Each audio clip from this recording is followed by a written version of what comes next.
Welcome to the Kent Lapp Podcast.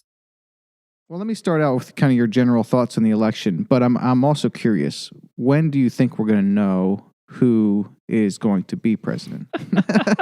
We have this fun dynamic where people are going to be able to do some time travel and to see how accurate some of your thoughts were, you know? This is a setup, Ken. It is. You're 100%. Asking me before the election, Yeah. and you're going to publish my answer after the election. Yeah, exactly. I feel like it's more fair that way somehow. Gosh, I don't know. I'm one that probably has a little more confidence in our electoral system than a lot of people do, and certainly more so than a lot of the rhetoric has been recently. So I think we need to manage expectations and prepare for days or even weeks of not knowing some things. I mean, the caveat, of course, is that official tallies normally take days and sometimes weeks. It's just that there's enough confidence in votes that have been cast, say, on election day or by the day after, to speculate the winner on kind of a statistical average, right? But official counts typically are not completed until days or even after, or even weeks after. So some of this is going to be normal, but there's going to be a kind of a difference. What I'm concerned about, and this theme will come back, is kind of this difference between perception of what's going on with ballot counting in this example, and reality. So the rhetoric from both candidates and the media and kind of all the players, that's going to be one thing. And the actual tally, it's going to be really difficult for people like you and me to really understand where any given election ballot counting is as far as its credibility, just because there's going to be so much noise. There's so much distrust right now from organizations and institutions that we ought to be able to trust. That it's good. That's what I'm concerned about. I'm concerned about perception and what that can snowball into. Yeah, exactly. Now, are you saying even under more normal elections, which it does seem like it's been some time since we've had like normal elections, right? I mean, we got to go back into the almost the 90s for that. Yeah, what's normal? But you're saying that this idea that we declare a president late Tuesday night while still not having counted all of the ballots, this is not a new thing. This is actually a common thing. I think it's more common than we sometimes think. That's interesting. I didn't know that. Yeah. As far as official vote for vote ballot counting, right? Which sometimes happens multiple times, depending upon the district, right? And this stuff happens at the district level, right? And then pushes upward.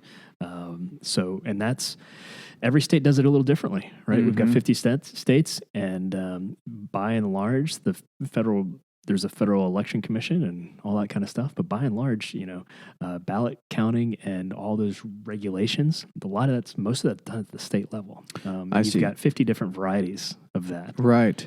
And is the reason that we can declare a president without having counted all the votes because of the Electoral College and maybe a lot of the votes that aren't being counted, or in states that have either way that they would swing, it wouldn't change the outcome of the election? Is that why? Or it's because we are so good, our algorithms and all of this are so good at, if we get just a 20% sample, or I'm sure it's more than that, 80% of the votes are counted, and we kind of know how the last 20 are going to go, and we make an educated decision on the front end? Or how can we declare a president before we've counted the votes? Yeah, I'm going to get a little bit out of my depth quickly on the technical stuff here, but I think it's probably a mix of both. Okay, so you get enough of a sense of the really important places, and go from there. And it's not that they're not counted. Yep.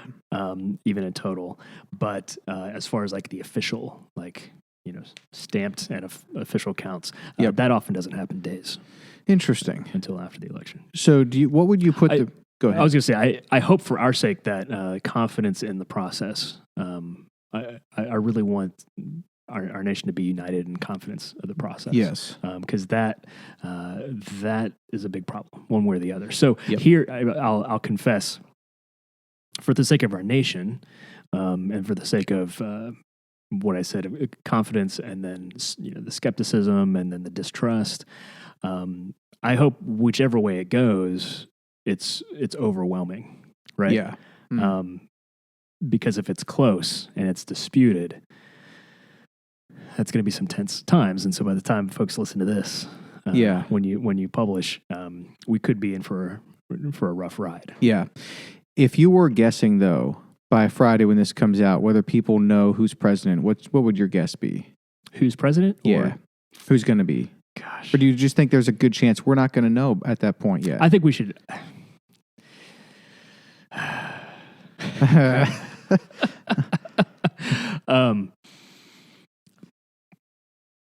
See, I'm just not crazy about speculating. Yeah. About. But you could see it go either way. I could see it go either way. You could see it go either way. Okay. Yep. The polling seems to indicate that Biden had a pretty significant lead. Oh, I'm not asking you on who you think is going to become president, because I know I'm just saying by Friday, do you think we're going to know as a nation who it is? Is it going to be Trump or is it going to be Biden? Right? That's what I'm talking about. I think we're going to have a pretty confident answer. Okay. There, I'm going to stake my claim. Yeah. We're going to be confident that we know who the next president is by Friday. Okay, that's interesting.